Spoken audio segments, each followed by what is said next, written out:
Welcome back to Noir Alley, or as we call it here at TCM, the scene of the crimes. I'm Eddie Muller, your master of ceremonies and mixology. Now, last week we showed you a film from 1940 that starred the queen of Warner Brothers, Bette Davis. This week, we've got the king, Humphrey Bogart. Not that he was ever really treated like a king by studio boss Jack Warner.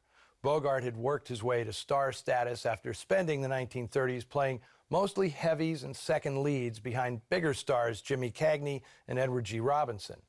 And even after Bogart captured the public's imagination as a new kind of romantic anti-hero in Warner hits like High Sierra, The Maltese Falcon, and Casablanca, Jack Warner couldn't quite believe that this surly second banana had become the studio's top box office draw. Almost as if to test the public's fascination with Bogart, Warner followed up Casablanca with 1945's Conflict, the film we have for you today. Now, Bogey's character is as far removed from the sophisticated savoir-faire of Rick Blaine as you can get. He plays an unhappily married engineer, so fixated on his young sister-in-law that he decides to kill her sister, his wife. Be sure and drive slowly. Some of those mountain roads are pretty dangerous. It was a role Bogart did not want to play, perhaps because the bitter and caustic union he enacts with co-star Rose Hobart was at the time uncomfortably close to the actor's real life. He and his wife of 5 years, actress Mayo Method, had become known around town as the Battling Bogarts. Their rancorous relationship consisted largely of ugly arguments fueled by boatloads of booze. Casting Bogart as a man who wants to murder his wife seemed almost like a cruel joke at the actor's expense. When director Curtis Bernhardt approached Bogart on the first day of shooting, he said or did something that immediately had the actor bolting to his dressing room, declaring that he would not go through with the film. And Bernhardt called on all his tact and diplomacy to coax Bogart back to the set. But he recalled the actor being extremely unhappy throughout production, sulking in his dressing room between takes, nursing a bottle. Now, despite all this, or maybe because of it, Bogart gives a haunted, nuanced performance, especially in scenes where he plays cat and mouse with co-star Sidney Greenstreet. This was the fourth film they'd made together since Greenstreet's big screen debut at age 62 in The Maltese Falcon. In this one, Greenstreet portrays something of a rarity in movies, especially film noir, a psychoanalyst who's not the villain. Although the way Greenstreet plays the part with his patented baleful gaze and braying chortle, it's hard to say he's a good guy.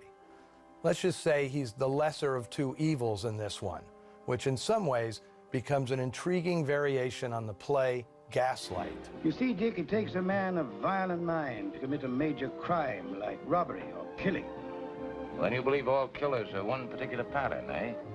All those who commit premeditated murder, they're all egotists to the point of egomania. Conflict is based on a story idea credited to director Robert Siodmak, which he turned into a treatment with the help of fellow German emigre Alfred Newman, never to be confused with Alfred E. Newman. Now, Arthur Horman and the prolific Dwight Taylor wrote the final screenplay, originally entitled The Pentacle. Siodmak and Kurt Bernhardt were old friends and colleagues from Berlin, where they'd learned movie making in the 1920s before escaping the Nazis. Now, in Germany, Bernhardt earned a reputation as one of the country's finest filmmakers, held in much higher regard than Siodmak, who had yet to establish himself before arriving in America. Now, in Hollywood, the tables turned a bit. Siodmak became an A-list director who rivaled Hitchcock as the master of suspense, while Bernhardt never received the cachet or the scripts of expatriates like Fritz Lang, Otto Preminger, or Fred Zinnemann. Now, it wasn't for lack of talent, as we've shown twice before on Noir Alley, with Bernhardt's terrific direction of High Wall and Possessed. At Warner's, Bernhardt just wasn't on the same totem pole with directors like Michael Curtiz, Raoul Walsh, and John Huston. Now, Conflict was completed in 1943, but it was not released until June 1945. Now, the delay had nothing to do with doubts about its quality. A lawsuit had been brought against Warner Brothers by a pair of writers claiming the script was plagiarized from their short story. Litigation dragged on for 2 years before a settlement was reached and the film could finally be released. I suspect that if it had gone out in 1943, Conflict would have a more significant place in the history of film noir, since it would have been ahead of the trend.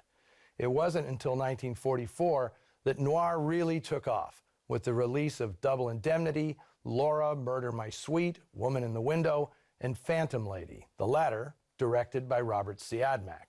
Timing, as they say, is everything. Now, less than a year after making this film, Bogart would find himself living out his character's predicament, middle-aged man ditching his wife for a much younger woman. Fortunately, in Bogart's case, murder was not required. Made in 1943, but released in 1945, 1 month after Humphrey Bogart married Lauren Bacall, here is Conflict.